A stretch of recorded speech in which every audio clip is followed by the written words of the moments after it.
ഉണ്ടാക്കാൻ പോകുന്നത് ഒരു ബീട്രൂട്ട് പച്ചടിയാണ്. അതിനു വേണ്ടി ഞാൻ ഒരു ബീട്രൂട്ട് ഗ്രേറ്റ് ചെയ്ത് വെച്ചിട്ടുണ്ട്.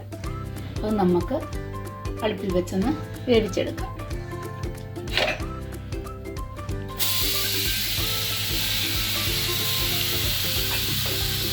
ഇതിനകത്തേക്ക് 1/4 കപ്പ് വെള്ളം ഒഴിച്ച്, ഒത്തിരി വെള്ളം ഒഴിക്കേണ്ട, ബീട്രൂട്ടിന് വെള്ളം വേണം.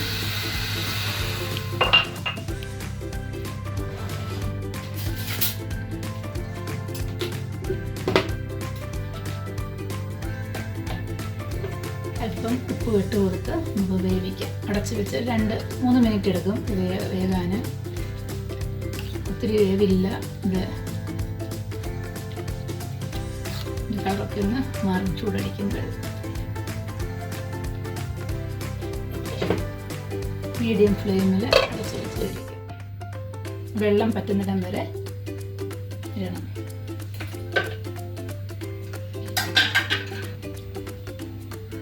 അതിന് അരപ്പ് തയ്യാറാക്കാം. ഞാൻ എൻ്റെ കൈപ്പിടിക്ക് ഒരു കൈപ്പിടി തേങ്ങ തിരുമ്മി എടുത്തിട്ടുണ്ട്. ഫ്രഷ് നാരയിലാണ്. 3 കറിവേപ്പില, 2 പച്ചമുളക്, ഇത് ഓരോരോ ഇഷ്ടാനുസരണം എടുക്കാം. ഒരു ചെറിയ കഷ്ണം ഇഞ്ചി.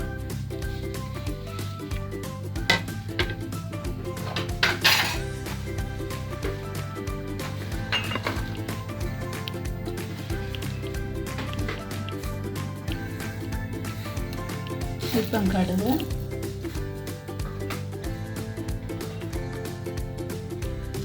അല്പം ജീരകം. ഇത് നമുക്ക് നല്ല പേസ്റ്റായിട്ട് അരച്ചുകൊണ്ട് വരാം. വെള്ളം ഒത്തിരി ഒന്നും ചേർക്കരുത്. ഒരു തുള്ളി വെള്ളം ചേർത്ത് അരയ്ക്കുക. ഒത്തിരി വെള്ളം ചേർക്കരുത്. നമ്മുടെ ബീട്രൂട്ടിലെ വെള്ളം പറ്റി നമ്മൾ അരച്ച് വെച്ചിരുന്ന അരപ്പ് ഈ ബീട്രൂട്ടിനകത്തോട്ട് ഇടുക. നല്ല ഫൈനായിട്ട് അരച്ചുകൊണ്ട് വന്നിട്ടുണ്ട്. വെള്ളമൊന്നും ചേർക്കത്തില്ല. നമ്മൾ അല്പം അരയാൻ പ്രയാസമാണ്. അല്പം വെള്ളം ഒഴിച്ചൊന്ന് നമ്മൾ ഈ അരപ്പിൻ്റെ പച്ചമണം മാറുന്നിടം വരെ 2-3 മിനിറ്റ് ഇത് ഇളകി കൊടുക്കണം.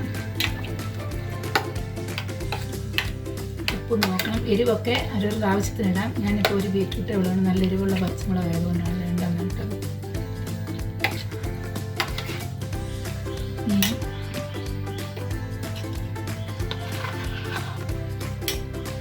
ഞാൻ ഇതിനൊരു കപ്പ് തൈര് എടുത്ത് ഞാൻ നമ്മൾ അരച്ച് മിക്സിയുടെ ജാറിൽ തന്നെ ഒന്ന് ചെറുതായിട്ടൊന്ന് അടിച്ചുകൊണ്ട് വരും. ഒത്തിരി മോരാക്കത്തില്ല. ഒന്ന് ആ കട്ട മാറാൻ വേണ്ടി മാത്രം നമ്മൾക്ക് കൊടുത്ത് ഇത് പച്ചമണമൊക്കെ മാറി നമുക്ക് നമ്മൾ അടിച്ചുകൊണ്ടൊന്ന് തൈര് അകത്തോട്ട് ഒഴിക്കും.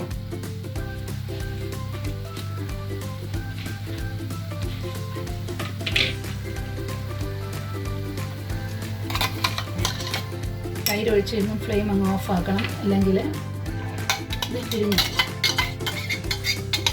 ചൂടി കിടന്ന് മിക്സാക്കാം.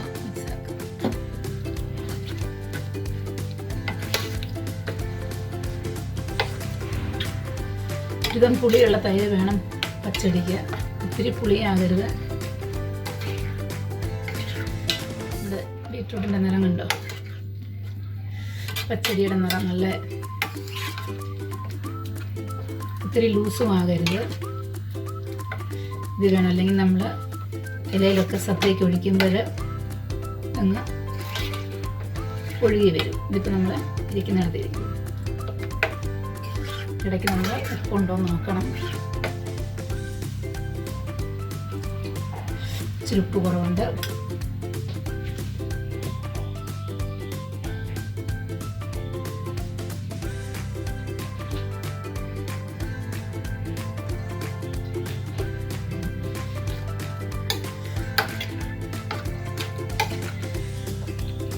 നമുക്കിനി താളിച്ച് ചേർക്കാം. നമുക്കിനി പച്ചടിക്ക് താളിച്ച് ചേർക്കാം. അതിനുവേണ്ടി ഞാനൊരു ചെറിയ സോസ് പാൻ അടുപ്പ് വെച്ചിട്ട് 1 ടേബിൾ സ്പൂൺ വെളിച്ചെണ്ണ ഒഴിച്ചിട്ടുണ്ട്. വെളിച്ചെണ്ണ ചൂടാകുമ്പോഴത്തേക്ക്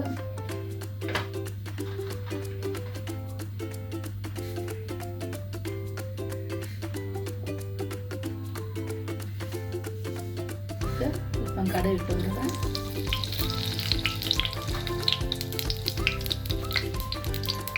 കടുക് പൊട്ടി കഴിയുമ്പോൾ ഞാനിവിടെ 3 വറ്റൽമുളകും അല്പം കരിവേപ്പിലയും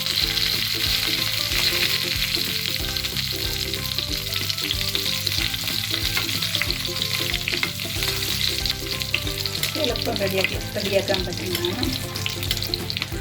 ചോപ്പ് ചെയ്യാൻ പറ്റില്ല, കൊത്തി അരിഞ്ഞാണെങ്കിലും നമുക്ക് പച്ചടി ഉണ്ടാക്കാം. വളരെ ഇഷ്ടം പോലെ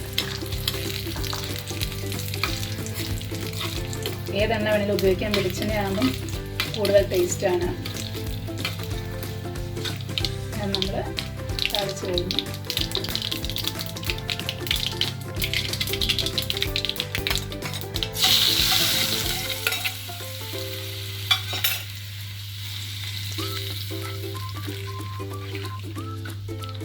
സൂപ്പർ പച്ചടി റെഡി.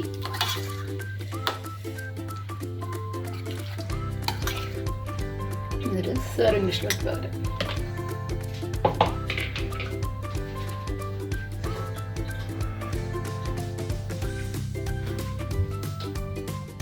അങ്ങനെ നമ്മുടെ സിമ്പിൾ പാചകത്തിൽ ബീറ്റ്റൂട്ട് പച്ചടി റെഡിയായി. നിങ്ങളെല്ലാവരും ഇത് ഉണ്ടാക്കി നോക്കണം. നല്ല ടേസ്റ്റാണ്, എളുപ്പം ഉണ്ടാക്കാൻ പറ്റാവുന്നതാണിത്. എൻ്റെ ചാനൽ ആദ്യമായി കാണുന്നവർ കണ്ട് എന്നെ പ്രോത്സാഹിപ്പിക്കണം, സബ്സ്ക്രൈബ് ചെയ്ത് എന്നെ പ്രോത്സാഹിപ്പിക്കണം. നിങ്ങളുടെ ഫ്രണ്ട്സിനൊക്കെ ഷെയർ ചെയ്യണം, ലൈക്ക് ചെയ്യണം. Okay, by.